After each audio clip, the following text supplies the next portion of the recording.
우리의 힘과 소망이 되시는 살아계신 하나님 아버지, 참 감사합니다. 삶 속에서 우리가 겪게 되는 여러 가지 어려움과 환난 가운데, 핍박 가운데 있더라도 늘 우리 편이 되어 주시고 우리 힘이 되어 주시며 우리를 굳건히 지켜 주시고 우리가 끝까지 승리의 삶 살아갈 수 있도록 우리를 붙들어 주시니 감사함을 드립니다. 그 하나님의 그 크신 은혜와 그 사랑을 우리가 마음속에 믿고 신뢰하며 오늘도 주님 주시는 그 말씀 붙들고 하루하루를 믿음으로 인내하며 승리의 삶 살아가게 하여 주옵소서. 우리의 힘으로 살아갈 수 없사오니 주님과 함께 나아가길 소망합니다. 우리와 함께하여 주옵소서. 오늘도 우리들의 마음을 담아 또 기도의 제목을 담아 드리는 예물의 손길 위에 하나님께서 잊지 마시고 복의 복을 다하여 주시옵시고 눈물 어린 간구마다 하나님의 응답의 은혜를 허락하여 주옵소서. 감사드립니다. 살아계신 예수님의 이름으로 기도드립니다. 아멘. 하나님께서 주신 말씀입니다. 데살로니가 후서 3장 1절에서 18절 말씀인데요, 오늘은 6절에서 13절까지만 함께 읽겠습니다.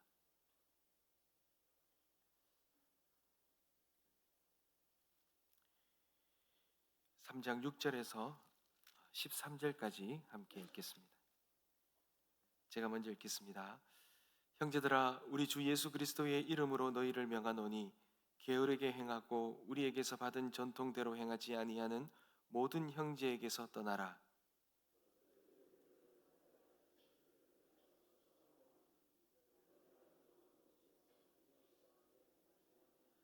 누구에게서든지 음식을 값없이 먹지 않고 오직 수고하고 애써 주야로 일함은 너희 아무에게도 폐를 끼치지 아니하려 함이니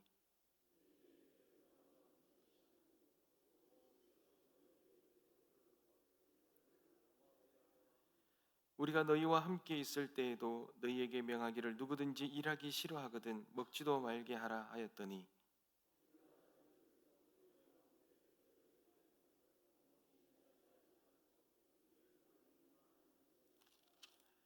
이런 자들에게 우리가 명하고 주 예수 그리스도 안에서 권하기를 조용히 일하여 자기 양식을 먹으라 하노라.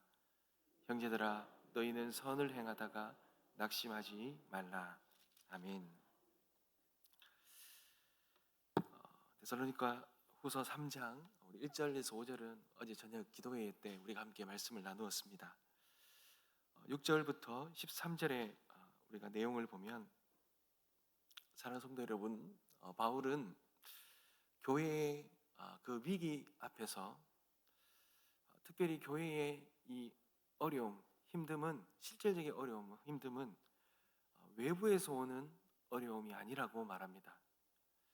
세상의 조롱이나 경제적인 압력이나 영적인 핍박이 교회를 힘들게 한다는 것이 아닙니다.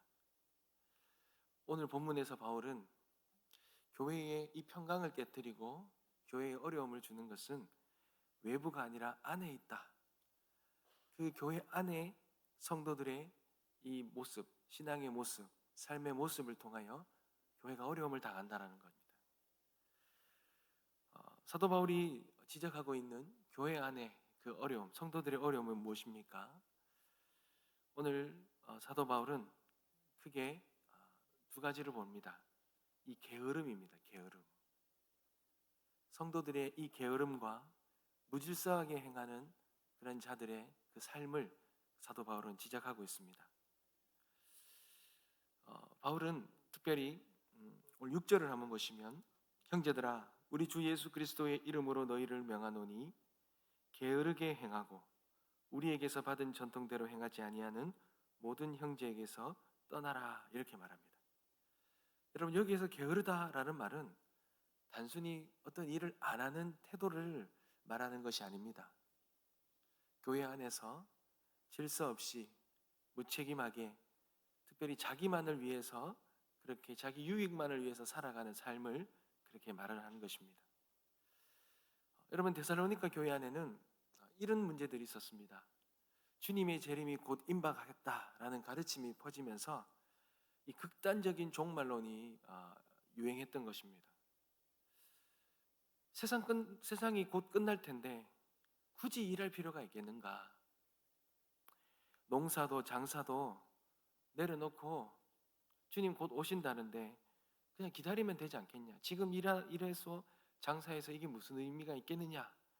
이런 극단적인 사상이 성도들의 일상의 삶, 일상의 노동, 본인이 감당해야 될 모든 것들을 이렇게 내려놓게 만드는, 포기하게 만드는 그런 결과를 가져왔다라는 것입니다. 여러분, 우리에게도 이런 비슷한 부분들이 있잖아요. 어차피 하나님이 다 하실 건데 내가 해서 뭐 하겠느냐? 하나님이 하실 건데 내가 무언가를 해야 되고 감당해야 되고 섬겨야 되는 모든 것들, 그래서 이런 모든 것들을 내려놓는 것, 이 모든 것들이 이 게으름, 나의 이 게으름이라는 것, 영적인 게으름이라는 것, 이 모든 것들을 합리화하는 태도라는 것입니다. 여러분, 주님의 재림을 기다리는 신앙, 그것이 내가 해야 될 모든 것들을 책임을 다 내려놓고 그것을 다 포기하는 그런 것은 아니죠. 또 데살로니가 교회 안에 이런 부분이 있습니다. 자기 일을 하지 않으면서 공동체의 도움만 의존하는 그런 부분이 있었습니다.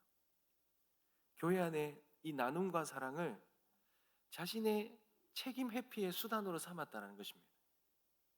먹고 사는 문제들, 내가 무언가 필요한 것들, 이 모든 것들은 내 스스로 무언가를 해결하는 것이 아니라 교회의 도움과 형제 자매들의 그 수고함에 기대는 삶이라는 거죠. 무언가 나를 도와주는 것을 당연히 여기고 그것들을 행하지 않을 때에 어떻게 교회가 이럴 수 있느냐? 교회가 이렇게 왜 이런 것들을 외면하느냐? 이렇게 말을 한다는 것입니다. 교회 안에 이 소수의 헌신자들의 그 봉사와 그 수고, 그것은 당연히 여기고, 그리고 소수만의 그러한 봉사와 수고가 집중되어 버리고 나머지는 받기만을 원하는 것, 그리고 그것을 당연히 생각하는 것. 여러분, 공동체의 짐은, 교회의 짐은 함께 지는 것이죠. 무언가 교회 안의 평화는 남이 해주겠지 이런 것이 아니라 우리 모두가 각자의 자리에서, 우리 모두가 섬김의 자리에서 성실히 행할 때 그렇게 세워지는 것이죠. 또한 11절에 보면 게으른 자들은 우리가 들은즉 너희 가운데 게으르게 행하여 도무지 일하지 아니하고 일을 만들기만 하는 자들이 있다 한다, 이렇게 말합니다. 그럼 이 말은 공동체 안에 불필요한 소문과 다툼을 만들어내는 것입니다. 내가 감당해야 될 소명은 감당하지 않고 오히려 다른 사람의 이 소명을 방해하는 것입니다. 그래서 바울은 12절에 이렇게 권면하지요. 이런 자들에게 우리가 명하여 주 예수 그리스도 안에서 너희 권하기를 조용히 일하여 자기 양식을 먹으라, 이렇게 말합니다. 자기 소명을 감당하지 않으면서 다른 사람의 사역을 비판하는, 간섭하는 그런 태도를 멈추라는 것입니다. 남을 쉽게 정죄하고 정작 자기의 신앙의 기본은 소홀히 하는 그런 모습을 말하는 것입니다. 조용히 하라는 것은 침묵하라는 것이 아니라 하나님이 맡겨주신 그 소명을 집중하라는 것입니다. 그것이 교회를 건강하게, 평안하게 만든다는 것이죠. 그리고 특별히 교회에 이런 사람들, 이 교회에 실제적인 많은 어려움들을 또 주었습니다. 특별히 경제적인 부담을 잘 많이 주었어요. 일부 성도들이 일하지 않으니 다른 성도들이 대신 감당해야 되잖아요. 그러니 공동체 내에 갈등을 야기하고 일하지 않으면서 말은 많이 하니 교회 안에 불평과 긴장이 많이 생겨났던 것입니다. 특별히 영적인 이 혼란이 야기되었던 것입니다. 그러니 이 재림의 신앙의 빌미로 이 게으름을 정당화하고 그리고 건강한 믿음이 그렇게 흔들렸던 것입니다. 사랑하는 성도 여러분, 이런 여러 가지 문제를 통하여 교회의 평강이 깨어지고 교회에서 마땅히 감당해야 될 이 자신의 소명을 감당하지 않으므로 여러 가지 어려움들이 생길 때, 교회 건강에 어려움이 생길 때에 이 사도 바울이 이 부분에 대해서 말을 합니다. 7절을 한번 볼까요? 3장 7절을 한번 보겠습니다. 7절입니다. 어떻게 우리를 본받아야 할지를 너희가 스스로 아나니 우리가 너희 가운데서 무질서하게 행하지 아니하며라고 말합니다. 사도 바울은 자신을 본받아라는 겁니다. 그리고 자신이 무질서하게 행하지 않았다, 질서 있게 행했다는 겁니다. 특별히 8절과 9절에 보면 누구에게서든지 음식을 값없이 먹지 않고 오직 수고하고 애써 주야로 일함은 너희 아무에게도 폐를 끼치지 아니하려 함이니 우리에게 권리가 없는 것이 아니요 오직 스스로 너희에게 본을 보여 우리를 본받게 하려 함이다, 이렇게 말합니다. 여러분, 사도 바울은 그 사도로서 교회 공동체 안에서 그가 교회를 섬기면서 받을 수 있는 모든 권리들, 많은 권리들이 있었습니다. 일하지 않아도 교회 공동체가 이 교회를 위해 수고하는 사도 바울을 섬기고 챙겨주고 책임져야 될 많은 일들이 있었지만 그가 일부러 의도적으로 그 권리를 주장할 수도 있었지만 그는 그것을 받지 않고 밤낮으로 수고하면서 일을 하면서 자신의 그 사도로 됨을 감당했던 것입니다. 여러분, 왜 그렇게 했겠습니까? 사도 바울은 이 성도들의 연약함을 알고 본을 보이려고 했던 겁니다.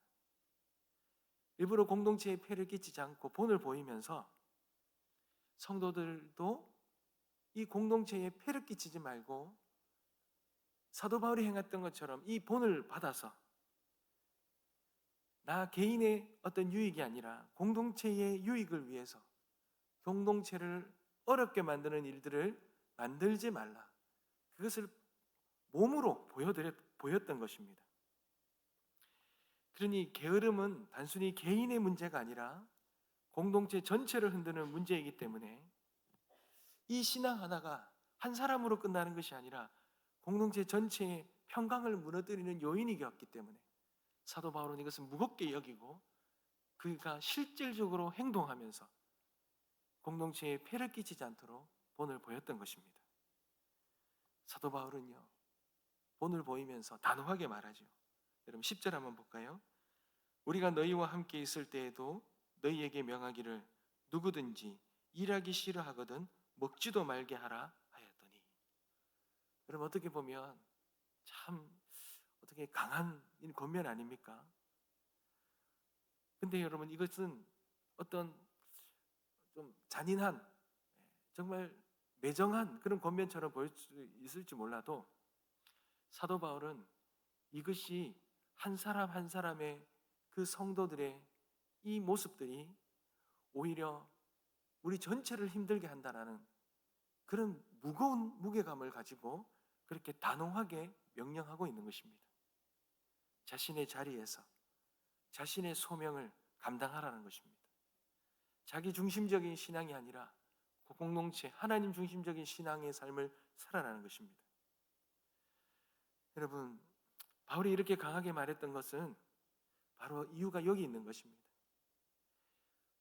내가 공동체 안에서 감당해야 될 것, 이거 게으른 것, 이거 죄라는 거예요. 하나님이 맡겨주신 소명이라는 겁니다. 그 게으름은, 영적인 게으름은 내가 공동체에서 감당해야 될 일을 하지 않는 그 게으름은 하나님이 맡겨주신 소명을 거부하는 것으로 여겼기 때문입니다. 사랑하는 성도 여러분, 우리는 소명의식을 가져야 합니다. 하나님이 맡기신 일을 버리고 나만을 생각할 때 여러분, 우리 모두의 평안과 평강은 무너지는 것입니다. 내가 가정에서, 부모로서, 또한 자녀로서, 일터에서, 또한 교회에서, 또 하나의 국민으로서 나에게 맡겨준 소명 하나, 이거 그냥 주어지는 것이 아니라 하나님께서 나에게 주신 소명이라는 것. 게으른 자는 다른 말로 말하면 이 소명을 잃어버린 자라는 것입니다. 소명의식을 잃은 자라는 겁니다. 그러나 하나님 앞에 성실한 자는 하나님이 주신 이 작은 소명을 하나님 앞에서 신실하게 행하는 자라는 것입니다. 사랑하는 성도 여러분, 우리는 이 소명의식을 가져야 합니다. 일을 안 하면서 남을 비판하고 판단하는 자가 아니라 내 자리에서 오히려 성실하게 신실하게 하며 나의 이 소명의 자리를 지키는 것, 하나님은 그런 우리의 삶을 원하십니다. 그러면서 또한 이렇게 말하죠. 13절에 너희는 선을 행하다 낙심하지 말라 이렇게 말합니다. 게으른 자들의 이 평강을 무너뜨리는 그러한 여러 가지 이 게으른 행위가 신실하게 행하는 자들의 그 소명과 그 평강을 깨뜨릴 수 있다는 겁니다. 그렇지만 그 선을 행하는 사람들 낙심하지 말라는 거예요. 사람의 그런 말에 넘어지지 말라는 겁니다. 상처받지 말라는 것입니다. 하나님 앞에 소명의식을 가지고 신실하게 나아가라고 그렇게 말합니다. 기도의 자리를 지키는 그 기도의 그 자리를 다른 어떠한 것 때문에 낙심하지 말고 끝까지 주님 앞에서 영적인 호흡을 하며 중보하며 나아가라는 것입니다. 주님 주신 그 섬김의 자리를 지키라는 것입니다. 낙심하지 말고 주님 주신 그 은혜와 사랑을 흘려보낼 때에 생명과 영혼과 교회는 더욱더 온전하고 평강하게 세워진다는 것입니다. 사랑하는 성도 여러분, 우리에게 주신 하나님의 이 평안과 이 온전함은 그냥 하늘에서 뚝 떨어지는 선물이 아니라 하나님 우리 각자의 자리에서 하나님 주시는 이 소명의식으로 성실히 행하며 나아갈 때에 우리 모두에게 주시는 하나님의 열매라는 것, 주님 앞에 성실함으로 소명의식을 다하며 살아가는 성도들의 열매라는 것, 삶의 열매라는 걸 잊지 마시고 오늘도 우리에게 맡겨주신 그 하나님의 소명의 자리에서 신실하게 행하며 그렇게 세워가고 생명력을 더해가고 하나님의 놀라운 평안의 열매를 우리가 맺어가는 우리 모든 성도님들 되시길 주님의 이름으로 축복합니다. 기도하겠습니다.